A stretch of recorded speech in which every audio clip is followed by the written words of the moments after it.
Fantasy is not real. You know that, right? The books you love, the books you read, they're fiction. They are not real. You know that, right? For most people, it's a pretty basic thing to figure out, right? That fantasy novels and short stories, comics, they're not real. But I found something strange. And before we proceed, I want to make sure we all agree on the same core baseline fact, that fantasy is fantasy. We're on the same page, right? Because apparently not everyone else is also. Some conflate fiction written by human authors for thousands of years of history. I wish I was making this shit up. Today's subject of interest is a channel known as Hyperborean Knowledge, a channel of about 60,000 subs. It's essentially conspiracy brain rot. But what makes it interesting, in my opinion, is twofold. For one, the name itself, Hyperborean. I'll explain why in a bit. But the second thing that's more readily apparent when you take a look at it is the main focus. It tries to argue that fantasy fiction is evidence somehow of genetic memory, of a past civilization that used to exist and at its height fell, and in its fall has led to the degradation of modern society. I want to thank Lucy Hayes off the top for telling me about this channel. It's truly remarkable. It's something else. It put me on a rabbit hole that I'm still trying to work my way through, even while writing this video. But it's important to distinguish right now, does Hyperborean Knowledge literally think that Conan the Barbarian is our history? When Hyperborean Knowledge claims in videos like, the Dark Sun Reset, our encoded genetic memory, he's not literally saying the world of Dungeons & Dragons Dark Sun setting is literally real, but rather that it's a reflection of real places that disappeared, like Atlantis, Mu, and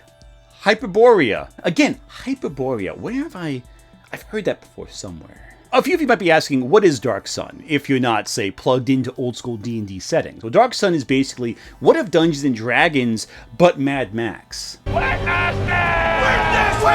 Created for Dungeons & Dragons 2nd edition back in 1991, the post-apocalyptic world of Atlantis is this desert planet. It's the product of magical spiraling out of control. Sorcerer kings rule the desert with an iron fist, and through their despotic rule, only the most violent and brutal people reign supreme, or survive. Again, it's Mad Max with elves. Like in Dune, water is extremely scarce and a form of currency. Metal is rare, which forces warriors to forge their armor and swords out of the bones and flesh of their enemies. Dark Sun feels more like Fallout than a typical fantasy setting. It doesn't draw from pre-existing cultures like, say, Norse mythology. It's kind of its own thing with echoes of what came before. A lot of people believe fantasy draws from some form of history. Because it does. Writers consistently draw from history, and folklore often does echo itself. Most cultures have a flood myth of some variety, and these myths diverge further and further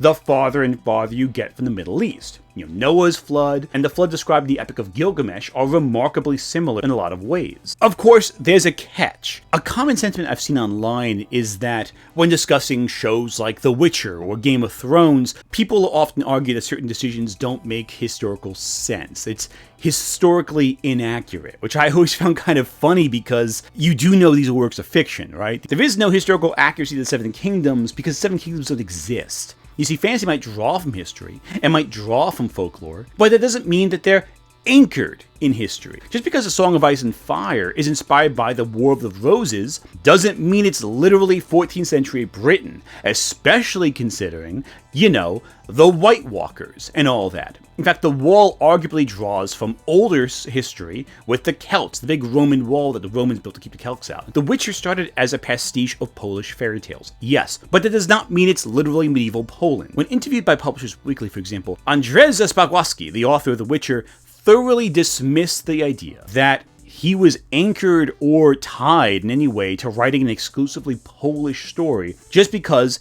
He drew from Polish folklore as a Polish author. The point of all this is to say that even when an author deliberately draws from pre-existing folklore and mythology, you're gonna run into some differences. It's just gonna happen. This gets more absurd when you argue that fantasy draws from some genetic memory, a thing that we can't even prove exists. The concept and existence of genetic memory is tricky. Is it real, or is it simply a weird way we try to explain how babies and infants develop certain pattern recognition skills? The concept of genetic memory started when people observed that babies can figure out how to do math, how certain people can just figure out how to create music and create art. Where does that come from? While modern psychology acknowledges this is probably something to do with observation skills, how babies observe and learn from those around them, some scientists believe that babies have a transference of knowledge from mother to child. However, there has never been any successful test to prove this. It's more just spitballing. On top of all that, none of these theorists can actually determine how much is transferred through this theoretical concept. I don't really think that an abstract concept without any factual backing to it should be accepted as truth as the basis of a giant theory, but what are you gonna do? D&D lifts from everything. It lifts from multiple sources, all with different writers with different intentions and what have you. Tolkien's a big one, obviously, but there's Michael Moorcock's Elric saga, there's Edgar Rice Burroughs' Barsoom stories, there's August Derleth's horror stories, Fritz Lieber's Fafhrd and Grey Mouser stories. But most relevant to our discussion is Robert E. Howard's Conan stories, set during the Hyperborean Age, an era of antiquity prior to the existence of Mesopotamia, but after the sinking of Atlantis. Not Hyperborea, by the way. Hyperborea. There's a reason I'm pointing it out there. That's a lot of preamble, but what about Hyperborean Knowledge's video? Now, the video has a lot that's said, but I'm going to cut ahead a little bit because I think that's something that's worth discussing that kind of illustrates some of the mentality and approach that Hyperborean Knowledge employs. Some of you recommended to me an amazing book about the NP theory, Neanderthal predation theory, and I thank you guys very much for that. It's a fascinating book. I don't agree with everything it says, obviously, but there are many veins in that book that I 100% agree and overlap with what I'm talking about with these genetic collective memories of these times when we were competing with other humanoids in a massive struggle. The video recommends the book Them Plus Us, a book written by Danny Vendramini that focuses on the theory that Neanderthals were these cannibalistic, monstrous creatures covered in hair that hunted early Homo sapiens for sport. He argues this almost drove humanity to near extinction. The book depicts Neanderthals as these gigantic, hairy monsters, and Homo sapiens as docile, almost infantile creatures, defenseless, weak. This is, of course, different from everything we know about both Neanderthals and Homo sapiens, who both were pretty strong, both were pretty intelligent,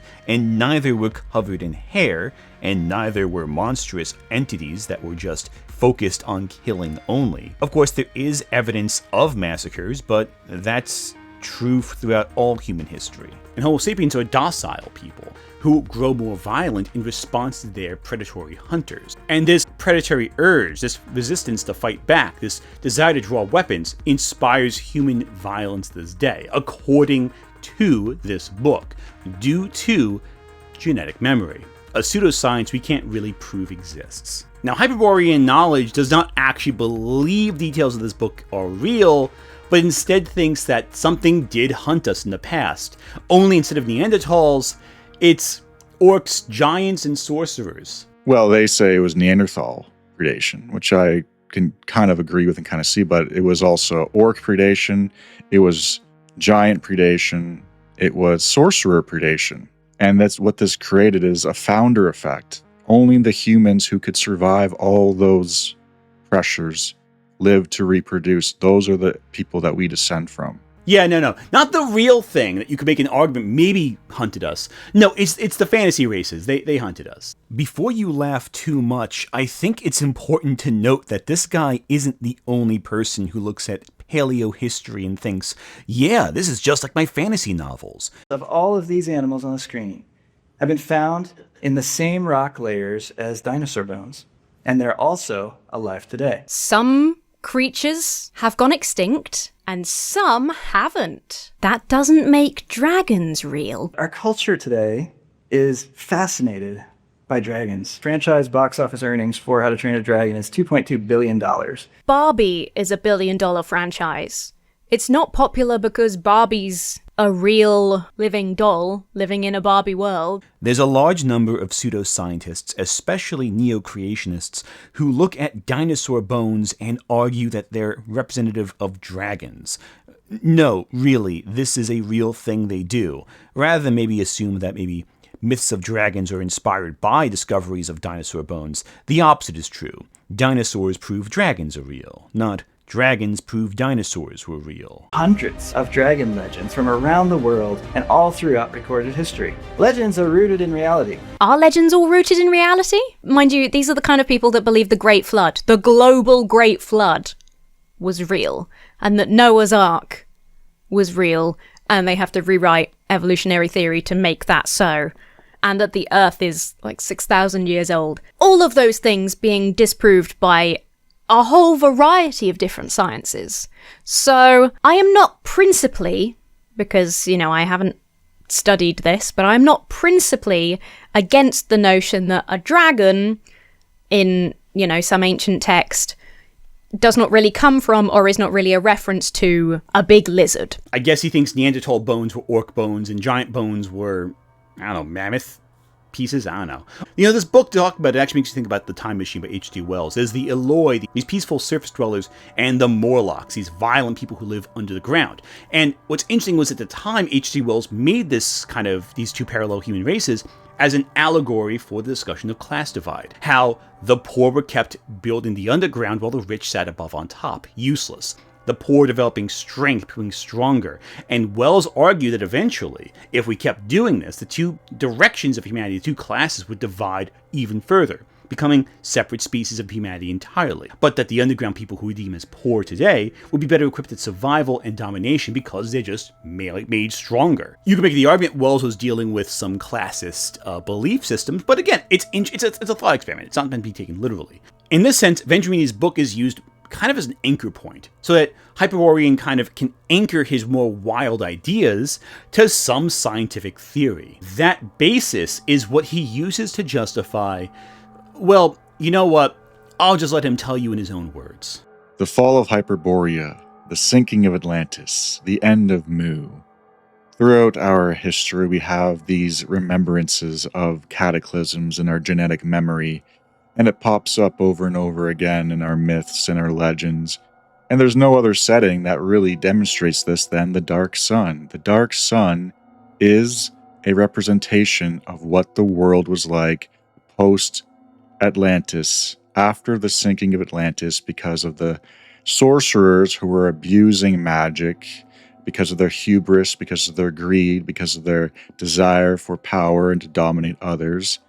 This led to a great cataclysm of the Atlantean civilization. So the Dark Sun is a reflection of what the world was like after the sinking of Atlantis. Atlantis, he argues, sank because of dark powers being exploited by sorcerers. And this does kind of track with what Plato originally said about Atlantis. I don't think you all know the origins of Atlantis. Now, for those unaware, Atlantis first appeared in the entirety of human literature in Plato's dialogues, specifically Timaeus and Critias. And by the way, presumably there was a third dialogue that would have concluded the story of Atlantis, but it's either lost or never was written. Now, when people talk about Atlantis, they usually discuss the events of Timaeus, which outlines the cosmic rise and fall of Atlantis, as well as the cosmology behind how Atlantis exists, the elements, the humors, all that. Less analyzed is Critias, and I think it's worth discussing.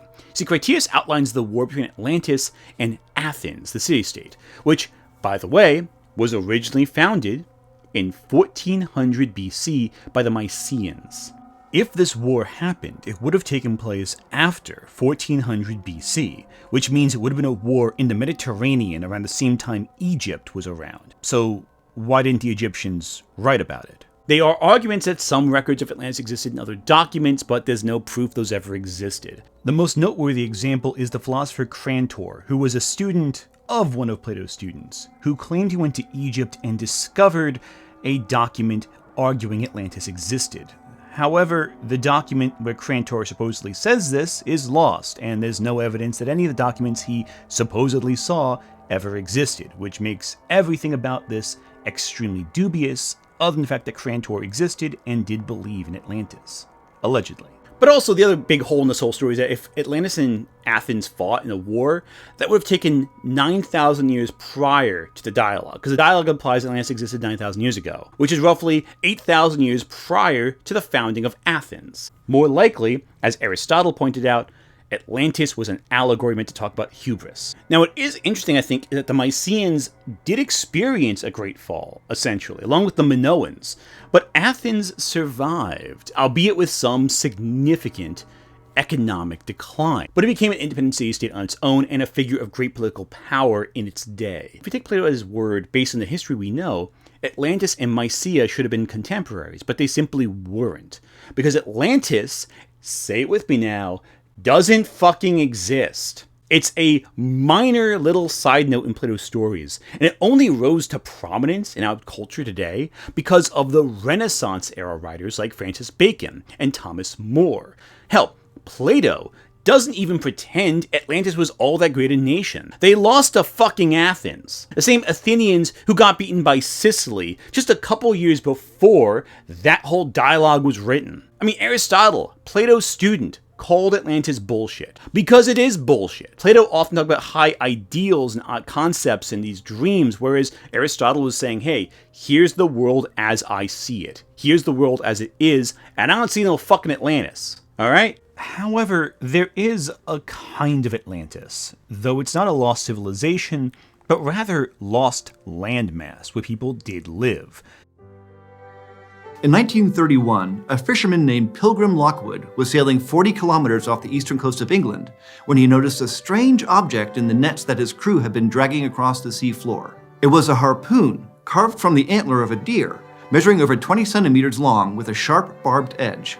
Lockwood's discovery confirmed that this area of the North Sea, which for years had been hypothesized to be a lost, submerged land, was once a place that ancient people had called home. And other discoveries since then have revealed that those people weren't just Homo sapiens. At various points in deep time, Neanderthals, and maybe even older human relatives, roamed this long-lost world.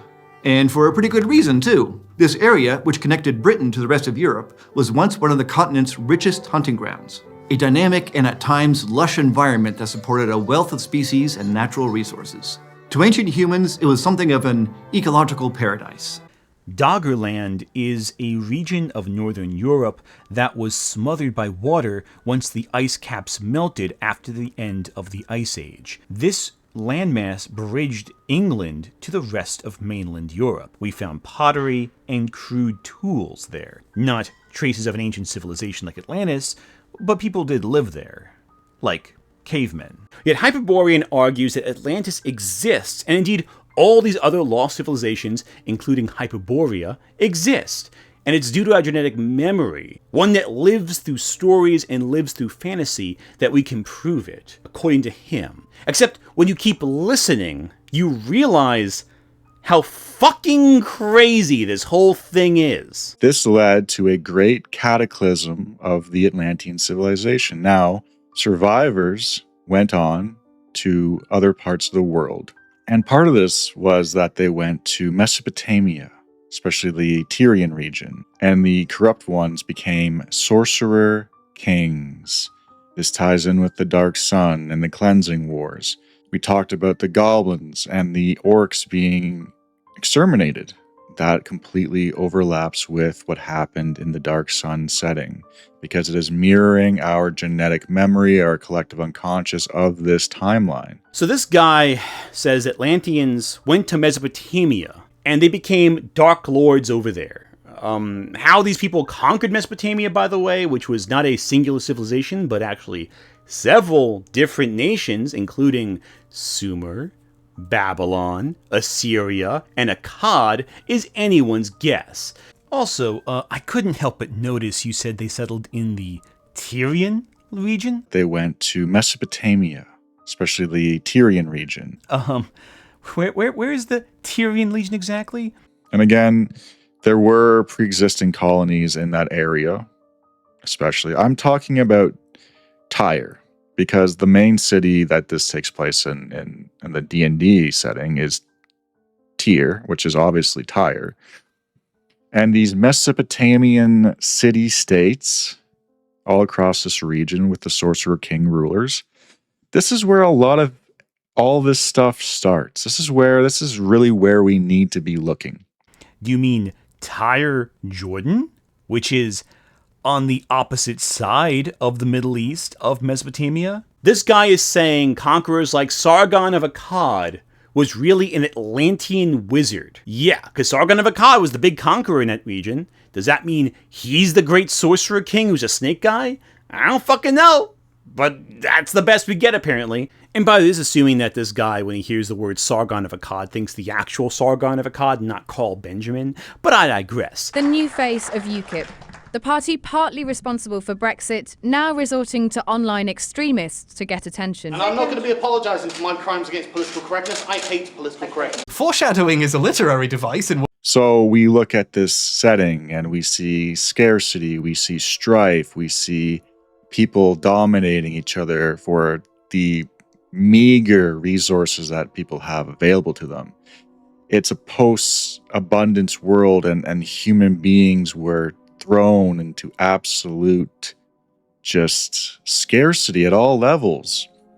And this remembrance of these savage times when we were being corrupted by these sorcerer kings pops up in other motifs and other myths and other fictional settings like Conan the Barbarian. He also argues that Mesopotamia was this world of scarcity, which, no, it fucking wasn't.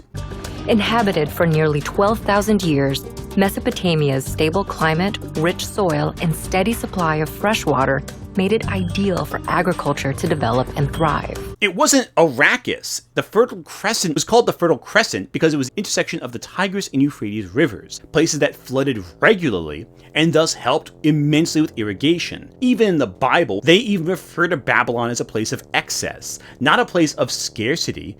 Because a lot of it had to do with weather magic and manipulation, that's why the dark sun setting hits home so hard, is because the weather was manipulated and it was corrupted, and you know, it was a massive heating event, and that's what led to it being such a desert-like symptom. What the fuck are you talking about? You think the wizards made the Euphrates flood, an event that still happens this day? Well, no, it's because of fucking rain, you dipshit. I mean, let's be perfectly blunt here. This also is not even getting into the whole fact that, you know, the Middle East has a lot of major elements. Like, your fucking numbers come from the Middle East. It's not like witchcraft. It's basic science, because people in the Middle East were just as intelligent as everywhere else.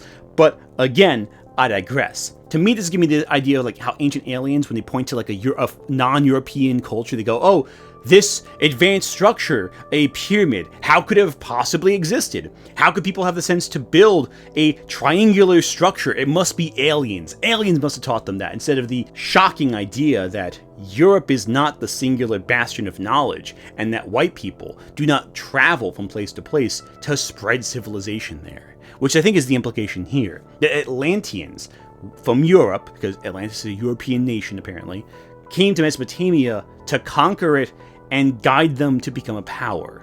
It's a perfect mirror of this dark sun setting. You have these city-states ruled by sorcerer snake kings throughout the land, and people vying for power against each other.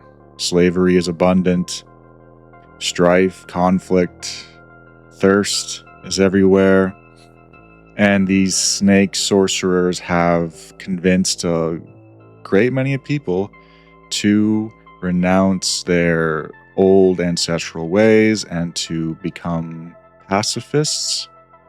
They trick the population. Hyperborean Knowledge's essential argument is that European-inspired high culture was brought down by dark magic, and those with the dark magic went to a place they associate with being bad, the Middle East, Mesopotamia, a culture that God's chosen in the Bible had military conflicts with. The ultimate accomplishment of Nebuchadnezzar was the opening of the fiery furnace.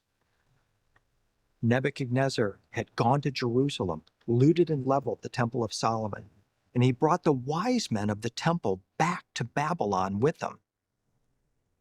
What happened in the story is absolutely amazing. These three wise men enter this fiery furnace. Not only did they come back out in perfect condition, they weren't alone. They came back with an extraterrestrial visitor in tow.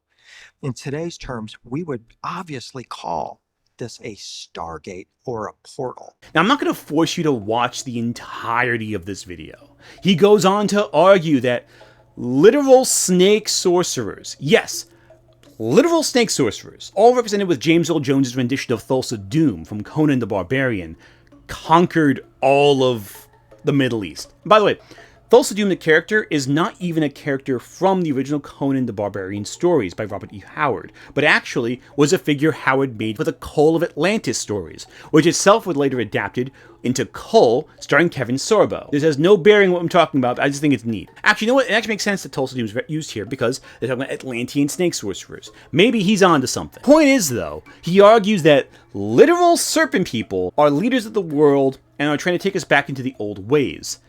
And something mirroring what modern neo-Gnostics believe, that this world is fallen, and the only way to escape is to renounce it. That is the ultimate snake sorcerer trick, to convince the population that you live in a fallen realm, so why try anyway, while they accumulate might and magic and rule over you.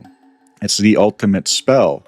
And these spellcasters, again, they are in themselves powerful beings. They are probably Atlantean bloodline, but they're the corrupt version, and they use these spells, and certain religions and certain spiritual paths can be a spell used to control your mind by these sorcerer kings. How many conspiracies is that right now? We got Atlantis, lizard people, evil conspiracies meant to control us, to pacify us, a forgotten civilization of ancient power, what's not to love. We got the Avengers of conspiracy theories going on right now, all using popular fantasy tropes as the funnel to draw in the crowd.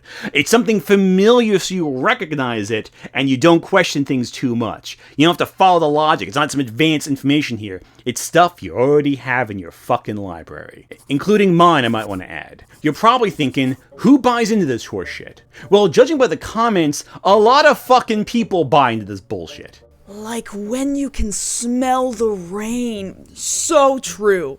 And relatable. I've been studying cataclysms since basically the moment I found out about it, years ago. It's like a spiritual compulsion to seek out more and more knowledge from those eras. What connects more with this whole Hyperborean theme is when I was a kid, I had nightmares with the Black Sun. It could not be just coincidental. How the fuck would I know?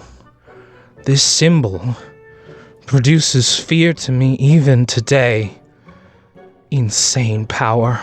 Once, an esoteric teacher told me the process of solar initiation was to be penetrated and consequently paled by the sun. Not just the sun, but the one that shines in the night. Never look at the sun the same way. I studied Ara Goetia from the Lesser Key of Solomon for years. Ritual summoning magic, definitely coercive in many ways. Corrupted morals being the most noticeable. Know, O Prince, that between the years when the oceans drank Atlantis, and the gleaming cities, and the years of the rise of the son of Arius, there was an age undreamed of, when shining kingdoms lay spread across the world like blue mantles beneath the stars. While you were still learning how to spell your name! But ultimately, what's this guy getting at here? He's saying what happened then will happen again. Here's him saying it right now, actually. Only the humans who could survive all those pressures live to reproduce. Those are the people that we descend from, the ancestors of the heroic age. And we still have that bloodline in us. We still have that ability to survive the modern iterations of the orcs, the goblins, the giants, and the sorcerers, especially the sorcerers. We are being selected against by sorcerer predation in our modern time. And I think we can feel it. We can feel that we're on the brink of another Atlantean fall, because we are being ruled by sorcerers who are abusing their magical powers like they did in the past. Same with the fall of Hyperborea, by the way. Same with the fall of Mu. Now, like all effective cults, there needs to be some hidden truth here, right? Being hidden from you that spells doom, and only we have the answers. This isn't just him rebuilding a new version of history for you, it's a warning. And he harkens back to all these other mythological societies to create the continuity of older civilizations, a rise and fall, including Hyperborea. It's a story that goes back as far as time. That's why we see with Atlantis and Hyperborea. Lemuria, again. Lemuria is kind of like a proto-Tyrian setting as well. And it, from its inception, I believe, was ruled by sorcerer kings, but that's a tale for a different day. But I think that's why today we have this impulse and this fixation on post-apocalyptic settings, post-apocalyptic feelings, and because we have gone through this again and we collectively recognize the sign. That's why there's a lot of zombie fixation. That's why there's a lot of Fallout type scenarios. Fallout, again, is basically a futuristic setting of the dark sun. So the fixation on post-apocalypses isn't just because we are naturally fearing the end times of what we have, but it's because we're having psychic recollections of some fallen civilization. But you're probably wondering, like, zombies? Didn't George Romero draw from the problems of his day? Of Vietnam? Of consumerism? Of intense obsession with military structure? Why, yes, those are reasons why George Romero made his zombie movies in the first place. Those were on Romero's mind. We actually finished Night of the Living Dead here in Pittsburgh, threw it in the trunk of the car, literally threw it in the trunk of a car, and drove to New York with it to see if anybody would want to show it. That night, while Russ Strider and I were driving in New York, we heard that on the news, on the car radio, that Martin Luther King had been shot. These don't disprove the theory, though. In fact, Hyperborean Knowledge says those are extra things. That by having conscientious ideas of the moment filtering through the genetic memory, it's actually proof that the cycle is continuing. We grew up in a very zombie time. And you can see that maybe it's a social commentary, but I think there's also another layer to it too. And just because I say that there's one thing that I feel something is connected to does not necessarily negate the other layers that other people point out that I've noticed you guys have pointed out before too. And in fact, that adds on to what we're talking about here. So please let me know what you think about this dark sun, this genetic memory, the resets. He's using your counter-argument as proof he's right, even though none of it makes any fucking sense. You can really boil down everything Hyperborean says into one simple sentence. Everything that we have builds upon what came before. Ultimately speaking, our current society builds upon the legends and beliefs of what came before. If you look at what he's saying from a distant perspective, there is some truth to what he says. History repeats itself. But the problem is, just because you touch on something that can be some universal truth, doesn't mean the specifics are actually what's happening. Because what he's saying is fucking crazy. And that is part of the problem with the golden age. People become, it's too pleasant, it's too abundant, and you don't have any spiritual growth anymore. You don't have any lessons learned. You, of course, become arrogant. There's a reason why the elves are always depicted as being arrogant. Why are elves always seem to have this sense of superiority, arrogance about them? It's because they live in a bubble. They're extremely powerful, extremely beautiful. They don't age. That does something to your soul and your psyche. Whereas men, we have more grit for ourselves. We go through a lot more, we learn a lot more, and we live way more deeply. We have so much more depth than the elves do. And that's why a lot of us come into this realm as men. So let's break this down here. Elves are weak because they're ignorant to the dangers of the world, while the people who come to Hyperborean knowledge are men. They roleplay as men because they understand the hardships of life. You aren't like those wimps who can't handle what's coming. You're not like the Eloi passively waiting for the Morlocks to come at night. You're men. You're strong. You're powerful. And accepting your vulnerability as a man without the power of the Sorcerer King, that sets you apart for success. You will carve your weapons from the bones of your adversaries and fight to take what's yours, to protect your society, to protect your women. That's the mechanics of a cult. Don't you want devoted followers who leave their families for you, give their money to you, give their bodies to you, give up their lives for you, consider you God, and will kill for you? Don't you want to become a cult leader?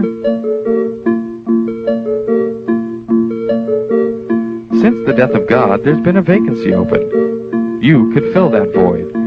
Here's how. Michael D. Langan is an American counseling psychologist whose focus is on cult and psychological manipulation. After decades of studying the behaviors of cults, he created a checklist of 15 traits that are common among his subjects of study. And while not every cult embodies every trait, they embody several of them. And these traits include an excessive zealousness, an unquestioning commitment to their leader and belief system, where questioning is discouraged, even punished. The leader goes into excessive detail about what members should think, how they should act, what they should feel, what activities they can do, and the group has an elitist, almost exalted status for those who are part of it, especially their leader. The leader who controls order through a polarized view of the world. It's us versus them being treated as almost some inhuman monster, like, say, a serpent sorcerer king, the personification of a bad guy from a fantasy novel. And while there might be some concerning things done and said and all that, it's all worth it for that hidden knowledge, or the goal of the cult. But often, leadership will shame or guilt its members to influence their behavior through public rituals or something subtler. You may have to cut ties with your old world and family, with the things that brought you joy, but also you're expected to draw in new members, hand out pamphlets, keep sharing the video. At a certain point, you might only be expected to interact with people from the group, shunning all those outside except those vulnerable to recruitment, because if you don't shun, you might hear a conflicting opinion. So far, based on this singular video, we've seen a few of those traits already, even in the comment section. We have a centralized figure who espouses knowledge. We have commentators who have completely drank the Kool-Aid, so to speak, on this. The authorities of the world are evil monsters. What they say is a lie meant to control you. There's hidden occult knowledge that you need to learn about, and it's going to reshape your worldview, absolutely. And you cannot interact with those monsters because they're trying to control you. They're the Atlanteans, they're the Morlocks, and you don't want to be an Eloi, an elf, a weakling.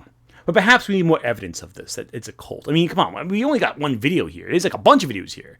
What's the proof this is an actual cult? Well, let's keep digging. For some people out there, you might be stunned to hear this channel even has an audience. It sounds kind of nuts. But here is a difficult pill to swallow. This channel is only going to appeal to a certain kind of person. That being nerds, socially isolated fantasy nerds, presumably male and presumably cishet.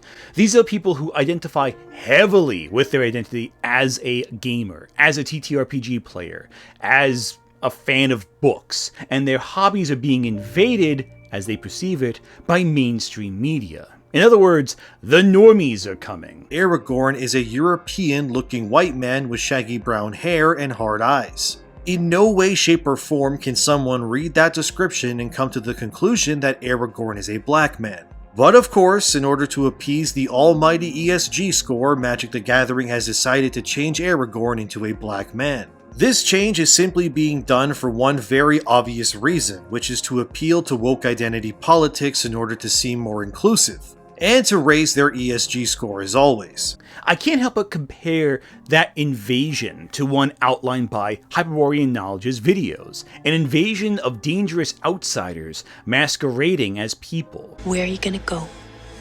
Where are you gonna run? Where are you gonna hide? Nowhere. Because there's no one like you left. Almost as if orcs and giants don't really mean orcs and giants, but the average person. But that would require coded language and dog whistles, wouldn't it? Hitler uses his fantasies to inspire his followers. But for Schmidt, it is not fantasy.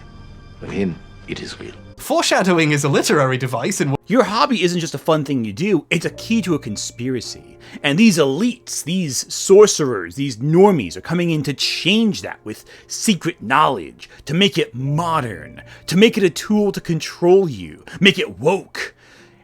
That they're going to hide the key to this greater knowledge through this veneer of wokeness.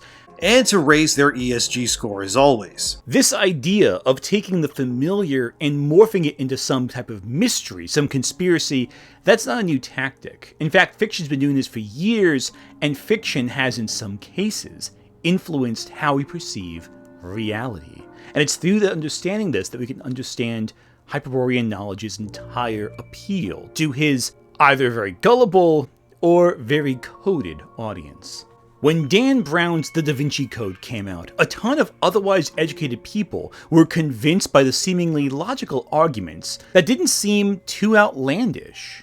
Now, listen to this. It's from the Gospel according to Philip. It was rejected at the Council of Nicaea, along with any other Gospels that made Jesus appear human and not divine. The church was supposed to be carried on by a woman. The Catholic Church had hidden knowledge that could undo its hold on society. That doesn't seem too odd, doesn't it? The Catholic Church hides a lot. The companion of the Savior is Mary Magdalene. In those days, the word companion literally meant spouse. When the legend speaks of the chalice that held the blood of Christ, it speaks in fact of the female womb that carried Jesus' royal bloodline. The idea that Jesus had a child with Mary Magdalene and that bloodline had been protected over the centuries. Okay, that doesn't seem too weird. In theory, it sounds almost reasonable. But the thing is, all evidence that provided this conclusion in the books were wrong. Facetious. A seemingly logical argument with logical evidence that really had no real evidence. Around the same time, there was a movie that came out called National Treasure. And this one argued that the Founding Fathers and the Freemasons had collected a secret treasure that was just sitting somewhere in America, and that the clues were hidden everywhere, from shipwrecks to the Declaration of Independence itself, right down to the dollar bill in your pocket. And if you found the clues and you figured what they meant, you could solve this great mystery and find the treasure. Still the Declaration of Independence. Much like how in Da Vinci Code, if you just know about history, you can find the child of Jesus. Now, in both works, the same plot happened. The thing that the main characters found interesting, whether it's history or religion, is the secret key to some great treasure, be it a physical treasure or knowledge. In the book Ready Player One, it's also the conflict there. Knowing pop culture from the 80s could help you find the ticket to Willy Wonka's chocolate factory, essentially, and you get the ownership of the company. But all these works, they are obviously works of fiction. I think National Treasure is the one that I think is the best because it has the lowest stakes. You're not uncovering a centuries-old conspiracy or getting a company. It's a big treasure chest, essentially. And be honest, you can kind of see Ben Franklin doing that kind of crap, right? You can see him wringing his hands together and going, yes, yes, read my clues I'm laying out to find my treasure. But the rest are innocent fun enough, right? What I'm saying is Hyperborean Knowledge wants to think he's a Dan Brown protagonist. He wants to think he's finding the clues to history's secrets, seemingly. But you see, the thing with Da Vinci Code, National Treasure and Ready Player One didn't lie to their audiences so much. Da Vinci Code does. Da Vinci Code lies about how many panels of glass they are in that pyramid outside the Louvre. The entirety of the Priory of Sion, the main organization that's supposed to be keeping this secret, it's all bullshit. It's not ancient society at all. It's a famous hoax, actually. Claimed Saunier was connected with a secret society called the Priory of Sion, supposedly founded by Crusader knights to protect the bloodline of the Merovingians, a dynasty of so-called sorcerer kings who ruled France in the 6th and the 7th centuries. As evidence, the authors refer to documents called the Dossier Secret, or secret files they had found in the National Archives in Paris. These suggested that Priory of Sion was indeed an ancient order, whose former Grand Masters included Leonardo da Vinci, and the files opened the doors to even more sensational claims. The author suggested that Saunière knew of a devastating secret, that Christ survived the crucifixion, and that the Merovingians were directly descended from a child born to Christ and his closest follower, Mary Magdalene. Crucial to the arguments were coded parchments relating to the Priory of Sion, which they said Saunière had found hidden in an ancient pillar that used to support the altar in his church. A staggering claim, but is it true? There's absolutely no proof that Saunière found any parchments inside this hole, and it is very hard to see how they could fit into such a tiny space. In fact, both the parchments and the documents found in National Archives in Paris, the Dossier Secret, were fakes. They were all part of an elaborate hoax by this man, Pierre Plantard, who died in 2000. He claimed Merovingian ancestry and to be the rightful king of France. In reality, he was a fantasist who produced convincing but bogus documents, and he founded the Priory of Sion in 1956. But Dan Brown also knows you don't know actual shit about history. For him, the facts get in the way of telling a good story. And you know what?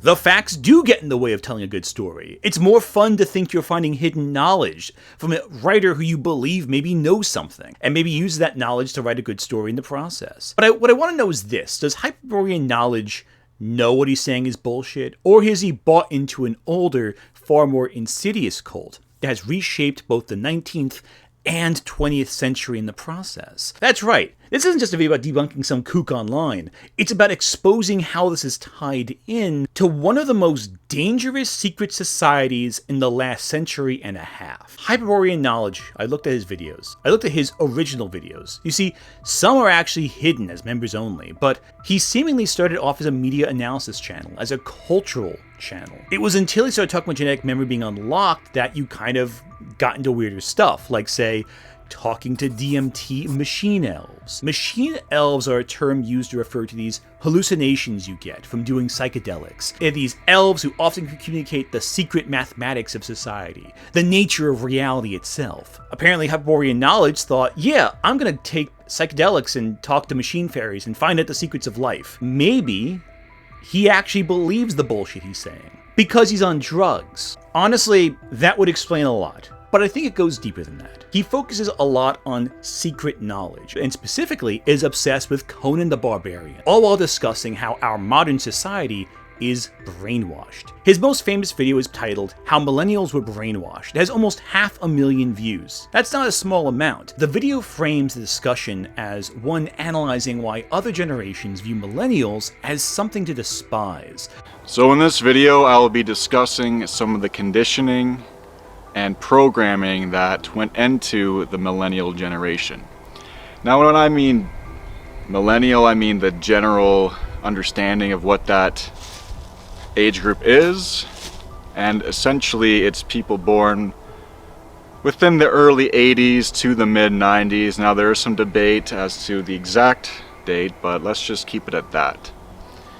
So what is it about us millennials that brings out the worst in so many other generations when discussing us? Well, let's go back a bit.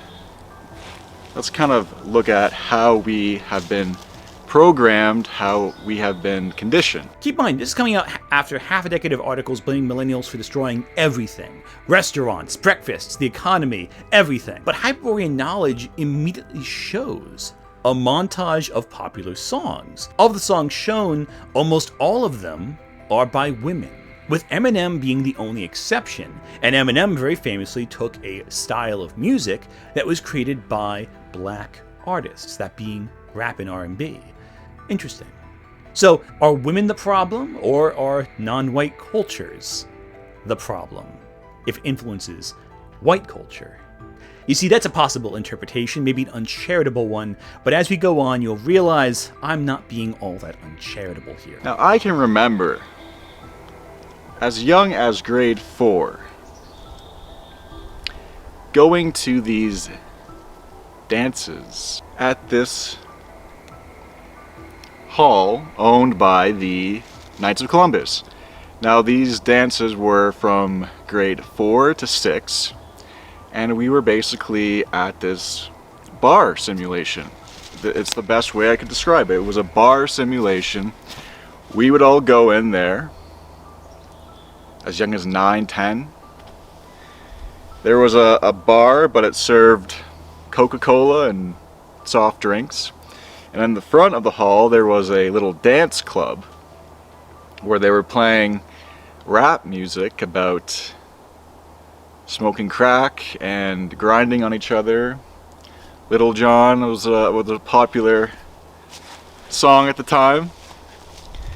And we were these kids being pushed by society, our parents, our culture, into engaging in a bar-like scenario at the age of 9. Now, I grew up in a small town in North America, small city, I guess, but I've talked to other people, and this was like a common occurrence. And I'm not talking about some like innocent Mickey Mouse type dance. I don't have a problem with that, but I think grade 6 is still a bit too young for that. But anyway. So what's the problem with millennials? Dancing. And he says this all while an emblem of the Knights of Columbus is on screen. I think this is an editing error, which we'll get to in a bit. But he argues that school dances are basically like going to a bar, playing popular rap music from the era. Yes, because parents offering kids juice at a school dance is evil. And rap music is evil too, apparently. And brainwashing people. And apparently the adults forced rap music on the kids rather than rap music existing as a protest or a response to mainstream white society. He finds it as a threat, I guess. I find it odd how the only rapper he shows, again, is Eminem. It's only a problem when it comes from inside the house. For him anyway. But he ultimately blames boomers, until he mentions the Knights of Columbus. Remember that weird logo? I think he meant to put it around here somewhere. Now the mainstream paints it as like these people who are against abortion and contraception, and they're like hyper-conservative, but these dances were being hosted at one of their facilities that was letting 9-year-olds listen to Little John and rap and grinding on each other, and it was just... The Knights of Columbus are an extremely conservative Catholic order, but Hyperborean Knowledge claims they force kids to listen to rap music, apparently. More likely, they're clueless adults who just played pop music for their kids and didn't know what the fuck they were doing. But what's interesting is how he frames going to school dances as MK Ultra-esque. Like, buddy, you got served juice by Catholic dads. That's far from the worst things Knights of Columbus did to millennial boys, alright? But already, he is conflating basic shit with conspiracy theories. The Knights of Columbus, it's basically the Freemasons. Even though it's like basically not, it's a pretty open order.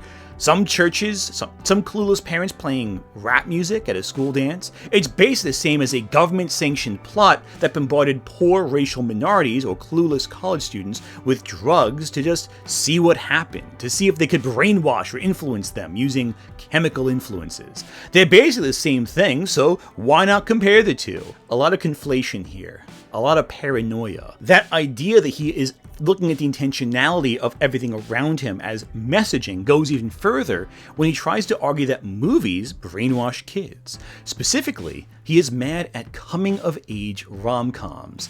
I'm not perverted. I get good grades. I go to church. I'm a cheerleader. Which themselves were an offshoot of films like Animal House, which existed back in the 70s and are not distinctly unique to millennials, more of a Gen X thing. There was this genre of movies that was very, very particular to our generation, which I basically deem as these coming-of-age rom-coms. And basically the crux of these movies was trying to get the mission of your transition into manhood, essentially, because most of them were from a male perspective, was to lose your virginity in some manner. Look at this nice campus.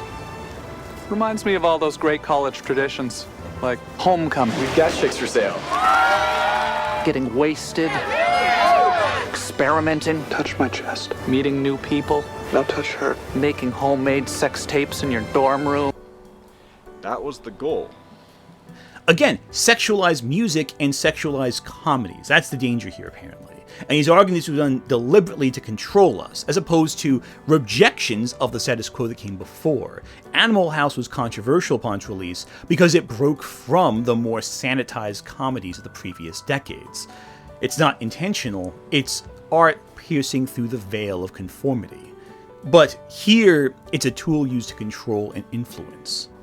And I remember at a very young age, 14, 15, 16, that people were being shamed on a massive scale from not engaging in this type of lifestyle. And I'm not coming at this from a Christian perspective saying that this is the Antichrist system or anything like that. I'm just coming at this from my own personal perspective and just trying to explain to the other generations why we are so messed up. But the intention Hyperborean Knowledge has is to explain why his generation, which is my generation, is so messed up. And it operates from the belief that millennials are messed up. That we need to defend ourselves from people's scrutiny. Which, no. Not at all. I don't know who I need to tell this to, but boomers making fun of you is not your fault. Gen Z making fun of you is not your fault. The reality is millennials were promised a dream version of America that we could be a part of if we just followed the guidelines set out for us by boomers. The only problem is that these same boomers who were in charge then rigged the housing market to explode with the housing crisis and, other financial decisions that put us in a bad position. This is, of course, after 9/11 happened and the subsequent forever war in the Middle East. That was less about 9/11 and more about collecting oil. Nothing really changes, it seems. Our generation was radicalized by horror and then exploited by businesses to improve their bottom dollar, all while lying to us to control us. Let me tell you this, what do you think had a bigger impact on my life? Going to a school dance that served cold pizza and warm soda while Backstreet Boys played? Or watching my classroom empty out one day in September because my classmates heard their dad was crushed under tons of rubble in a senseless invasion? Did Britney Spears screw me up? Or was that the black cloud hovering over I-80's horizon, where two massive towers used to be? Was it American Pie or America's pointless wars that radicalized a generation? You tell me. Frankly, I don't think I need to apologize for why I am the way I am, or why anyone else should apologize for that, much less throw my fellow millennials under the bus to do so because I feel insecure by other people posting online about it. Case in point, you, Hyperborean. This video to me revealed exactly why Hyperborean Knowledge was the way he was. He's an insecure man who desperately wants to be seen as an intellectual, as a man of knowledge, of culture, to be respected, but as someone who only knows how to analyze things through the limited lens available to him. He's overstepping his bounds. Okay, so yeah, bar simulations at 9-10, and then we had these rom-coms from Hollywood basically telling us that we have to, in order to be a man, we have to have sex with a lot of women, from a male perspective. Now there's a whole other female programming as well that we'll get into, but the preset identities that were being pushed on millennials by the mainstream would be, one of the main ones would be the frat boy, party boy archetype. Now this is the guy who will chug beers and do keg stands and partake in that whole scene. His goal is to get drunk His goal is to get laid. He's not focusing on his body. He's not focusing on his mind. He's not focusing on his spirit. It's just pure hedonism at a very, very young age. Right here, he demonstrates his knowledge is limited. Right here, he shows a list of millennial movies that were supposed to present the concept of the party guy, or essentially the character John Belushi played back in Animal House in 1978. But rather than show this as an evolution of pop culture trends, he argues it's brainwashing meant to control you. But there's just one problem. You see, I've seen these movies. At the end of this list, the far end, we see Rob Schneider's The Hot Chick. That's a movie about Rob Schneider body swapping with a high school girl. That is decidedly not about a frat boy. In fact, almost none of the characters in the movie are male. Even famously transphobic actor Rob Schneider is in fact not playing a man for the majority of the film. He is in fact playing a woman in a man's body. Kind of ironic, I think. It's me! Jessica! I'm in here! Which tells me that Hyperborean Knowledge, for all of his knowledge, didn't actually watch these movies. He has no clue what the fuck he's talking about. If I can point out an obvious flaw in his argument, how can I trust anything else he has to say? It feels like the kind of conversation someone might stumble into at college with a guy who thinks they're deep after 3 pot brownies, and you're just trying to get to class while they don't shut the fuck up. And you know the topic better than they do, but you also realize that explaining how they're wrong would take too long and prolong the conversation you desperately want to end, and you got shit to do. Anyone else know what I'm talking about? Because I'm getting flashbacks to that watching this video. But ultimately, the summation is that millennials were corrupted by transgressive media, especially media centered on the feelings of women, or a musical genre started by black people that were forced into good, wholesome towns by the liberal Knights of Columbus. Seems really stupid when you lay it out like that, doesn't it? It should be noted that Hyperborean Knowledge is not a fan of Christianity, though Christian ethics seem to inform a great deal of his perspectives. He talks about runes and Odinism, but he does it through the lens of Catholicism, through Christian belief. Specifically, his focus on dancing and partying is a very clearly Christian conservative concern.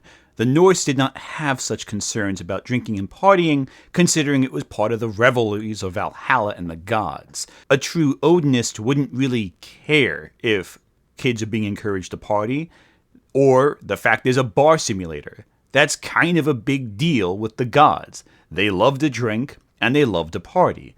Why would someone who worships the Norse gods be upset by that? He may divorce himself from the Christian specifics, but the moral ethics have anchored themselves so deeply in his thought process, he can't untwain himself from that. Then again, Christianity did impact our perspective of Norse mythology too, so maybe he's onto something there.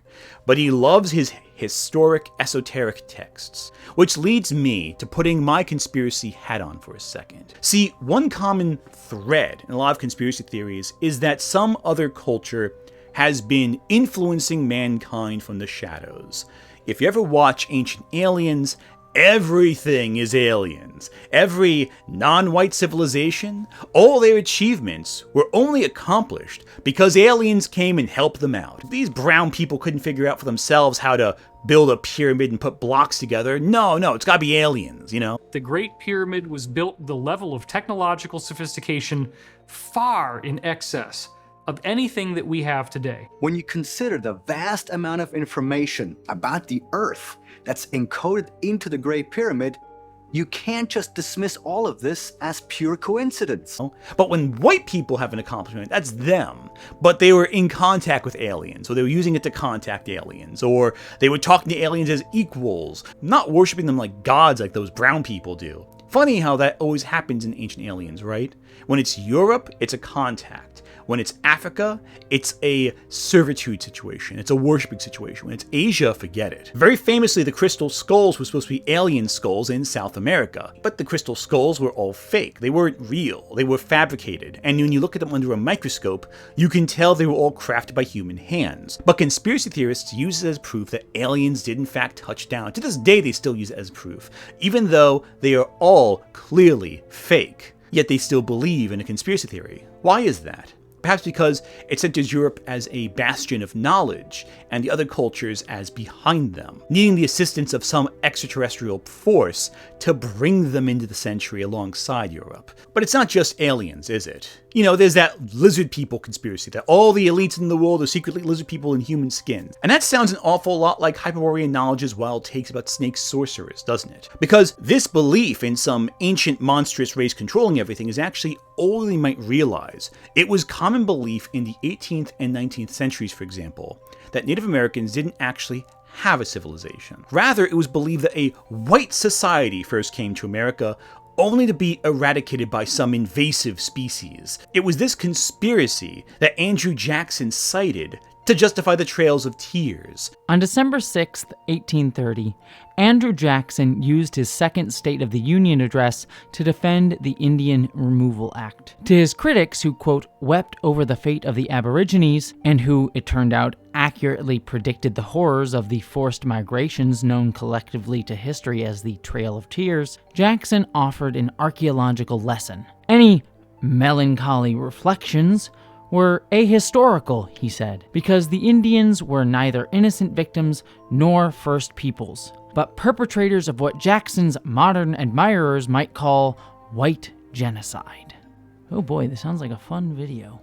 In the monuments and fortifications of an unknown people, we behold the memorials of a once powerful race, said Jackson, exterminated to make room for the existing savage tribes. This reference to a once powerful race was not lost on the American public of 1830. Every schoolboy and girl knew it to be the lost race of the mound builders, believed to be the continent's original Caucasian inhabitants. From the colonial era into the 20th century, it was widely accepted that certain earthen structures and burial grounds proved the existence of white or Indo-European peoples who settled North America only to be wiped out by the arrival of Jackson's savage Asiatic tribes. He wasn't attacking a native people, the indigenous Americans.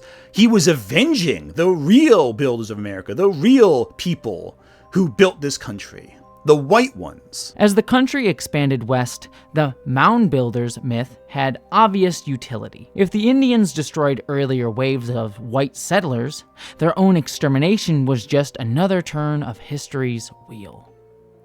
Jesus, I didn't know this. This is fucked up and very Nazi-esque. Foreshadowing is a literary device in... Now, one thing you're probably thinking about before, Hyperborean Knowledge mentioned the lost continent of Mu before. What is Mu? Mu is a theoretical continent first conceived in the 19th century by Augustus Le Plongeon.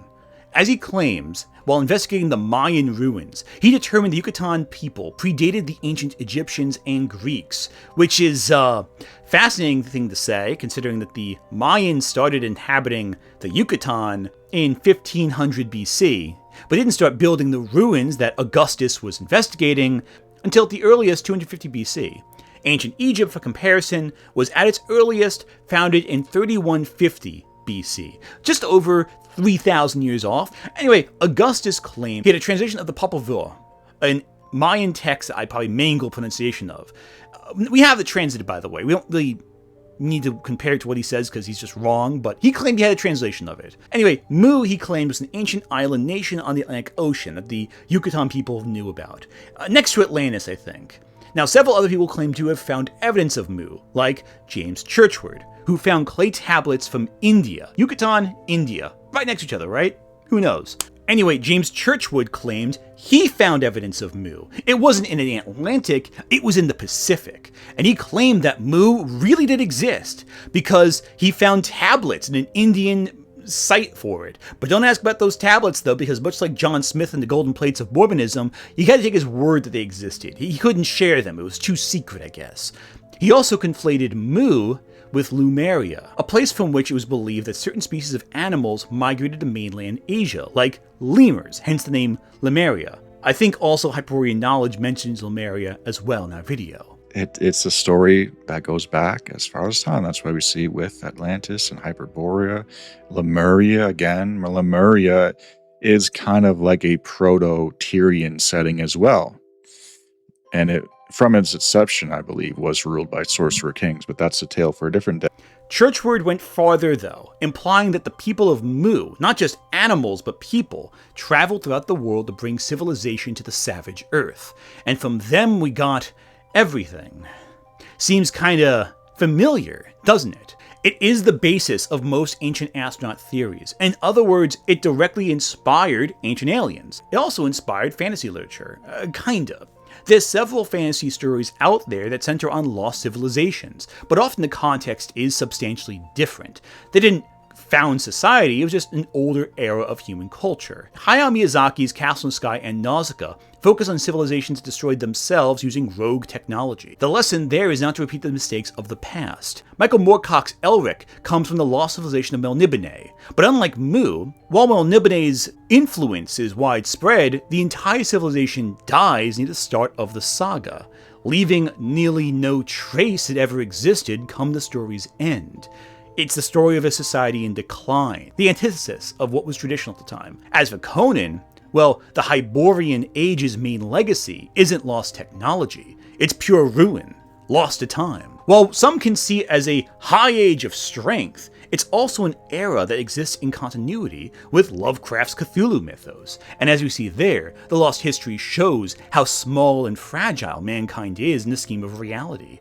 All of these adventures of Conan are lost, but that's proof that all of humanity can meet a similar fate, all while Cthulhu, who was there the whole time, can emerge and never notice a difference between the Hyperborean Age and the modern era. But here's the thing, the Hyperborean Age, which takes place after the sinking of Atlantis but prior to Sumer's rise, is meant to be forgotten. There is no trace of it in society, it had no impact. It's a forgotten time. And it's because while Robert Howard loved history, he was afraid of writing a story set in a historical era because he didn't want to be inaccurate. He didn't want to contradict the facts. What he wanted was a story set in history without the burden of knowing history perfectly. He didn't want to bump into the limits of real ancient history, so he made up his own timeline. Hyperborean Knowledge's point, though, about Atlantis seems tied in with Conan, how these Atlantean sorcerers control modern society. However, Hyperborean Knowledge's point tying in Atlantis to the Hyperborean Age is defeated by one crucial thing about Conan's stories, one key element that completely contradicts everything that he set up in that original video. Conan doesn't let the sorcerers live. The other big thing that's kind of being ignored here, in the Conan stories, Conan becomes king. Not the sorcerers, not the snake people, Conan. And the sorcerers try stopping Conan, and they all fail. How can these sorcerers run the modern era when they got killed by Conan? You see, if you tie our conspiracy that Hyperborean Knowledge has created with Conan, you run into the problem that Conan killed the guys you're talking about, so there's no reason to worry about them. They're all dead. One commonality with a lot of these fallen civilizations is that they're frequently shown to be the cause of their own decline, and they're frequently not influential to the rest of society or human history. Hyperborean Knowledge subscribes to the idea that these ancient civilizations constructed the modern era, in effect ancient aliens, but the fiction we're reading all shows how that's not the case. They're forgotten. That being said, though, there are some works of fiction that do imply that ancient civilizations came to a savage world and brought culture to it. And typically speaking, these works have been celebrated by certain circles of the political alignment. I don't know if you know this, but recently the Daily Wire, yes, the right-wing organization Daily Wire, adapted the Pendragon cycle into a TV series. And the show is aggressively mid. If you watch A Night of the Seven Kingdoms, you got a better deal. Guaranteed. A better fantasy television experience for sure. However, I do want to bring something up about this series I think is interesting and reflective of what Hyperborean Knowledge is obsessing over. The series, and the books they're based on, features Atlantis as a major civilization in the plot of King Arthur. Because here, the Atlanteans, who are all remarkably attractive, Aryan-looking characters with extended lifespans, they all travel to England after their island nation sinks. And the Atlanteans are heavily inspired by Minoan society. Now, all of this is done to tie Atlantis to some tangible reality, something the audience can relate to. Minoa is a real lost civilization, Atlantis looks like Minoa, therefore it ties in with some history. And apparently this is responsible for modern England, for King Arthur, for Merlin. But they fall not because of technology, but because they worship a pagan god, and that the real god punishes them for their hubris. It's odd how a show made predominantly by the right-wing Daily Wire argues that Western culture's architect, Merlin, descended from two lost civilizations, the Atlanteans and the Hyperboreans. Oh wait, I just realized I never actually explained who Hyperborea even is. Hyperborea is the mythical nation described in ancient Greek mythology as the homeland of all people in Europe. It's a nation north of Greece, and many scholars have concluded that the original stories might have been describing the British Isles, Greenland, or Iceland. The Hyperboreans are the Celts, or even the Picts, culturally, which, when you put it that way, makes it much less of a lost civilization and more of a known civilization that had its entire original identity destroyed by invading cultures, like modern-day British people, going across the world and invading other cultures and destroying them. Interesting. Hyperborea could have also been Norway, maybe, though, which is, but that's not the point. The point is it's up north and there's people living in it. Hyperborea is not really the birthplace of civilization, by the way. All Homo sapiens came from Africa, and civilization started up more in the Middle East than in Europe. Mesopotamia is the first society on record, not ancient Greece, not Rome, certainly not the Picts. Egypt was already ancient by the time the Minoans were around. By the time Athens was founded, the pyramids had been around for thousands of years already. So the existence of Hyperborea, as we understand it in pop culture, is a myth. It's no more real than the Garden of Eden. It's a beautiful place, supposedly, where mankind came from, but cannot return to. It's not part of a secret history, it's part of a collective dream. And there's a better place than right now. Hyperborea, Lemuria, those are all terms you don't just throw around willy-nilly. They're terms forever associated with one person. Helena Blavatsky. Blavatsky is essentially the mother of 19th century spiritualism. She claimed to have traveled the world and uncovered hidden esoteric secrets to the nature of human history and of the soul.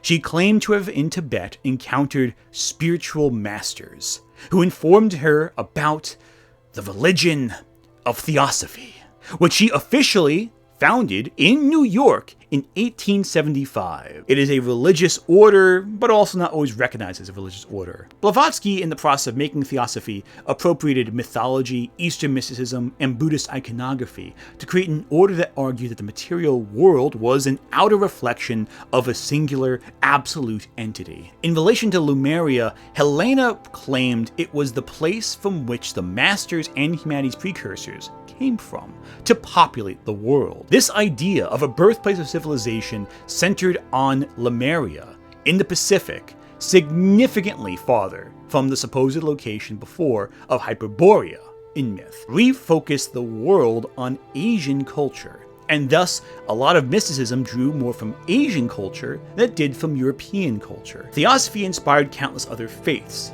and many took Lemuria's concept of a birthplace of civilization and applied it elsewhere, because it couldn't possibly be that we came from Asia or Africa, we had to come from Europe. Culture had to come from a place of whiteness, and thus many settled on Hyperborea, the myth of Greek mythology that said that civilization came from a northern country in Europe, one that even predated Atlantis. And there was a capital of Hyperborea that mystics claimed was where all of human civilization came from, Thule. And thus we enter the Thule Society, an esoteric order inspired by Theosophy and white supremacy. The Thule Society is an extension of the Volkisch movement, a branch of mystic studies that argue that Germany was the center of society. Thule itself is in reference to Ultima Thule, a city believed to be Hyperborea's capital, from which came the Aryan race. The membership of the Thule Society would later become more well known for being the core members of Germany's National Socialist Party, aka the Nazis. Hyperborean Knowledge's name is a direct reference to Nazi conspiracy theories. Members of the Thule Society argued that their generation had been overtaken by Jews and communists who wanted to degrade their society through degenerate imagery. The Thule Society was contemporary to the Weimar Republic, an era of development in Germany where the arts and culture flourished. It was during this time that the first hospitals studying trans identity were founded. Yes, decades before Christine Jorgensen's transition, and even further before John Money's controversial studies. It was in Germany that these sciences were first perfected. German expressionists also helped invent modern fantasy, horror, and science fiction. From Nosferatu to Metropolis, the iconography of storytelling came from Germany at this time, and the Thule Society did not like that. Members of the Thule Society presented the Jewish people as monstrous, as gremlins, as goblins to dehumanize them. Sound familiar? Well, they say it was Neanderthal predation, which I can kind of agree with and kind of see, but it was also orc predation, it was giant predation, it was sorcerer predation. And that's what this created, is a founder effect. Only the humans who could survive all those pressures live to reproduce. Those are the people that we descend from. Now, am I saying that Hyperborean Knowledge is intentionally creating a Thule Society using coded language to hide his true ideas? As far as I'm concerned, it doesn't matter what he's intentionally doing. What matters is what he's doing. Undeniably, Hyperborean Knowledge is lifting from the beliefs that the Thule Society use to promote their beliefs. It's the idea that there are certain people who are inhuman, lesser than people, who are invading and corrupting us from within. Our degenerate art is influencing our generations, and that we have to fight back. We can't be controlled, we have to resist. That is Nazi rhetoric. That is the rhetoric of those times, brought into our world through a different lens. I don't really care if Hyperborean Knowledge believes what he's saying or knows it's fake, because what he's doing is creating a mythology, a construct, to influence his gullible audience to believe what he says. Who are the people he claims to be the enemy? Those influencing the hobby, hiding the secret knowledge, normies, mainstream society, feminists, SJWs, DEI, all of that.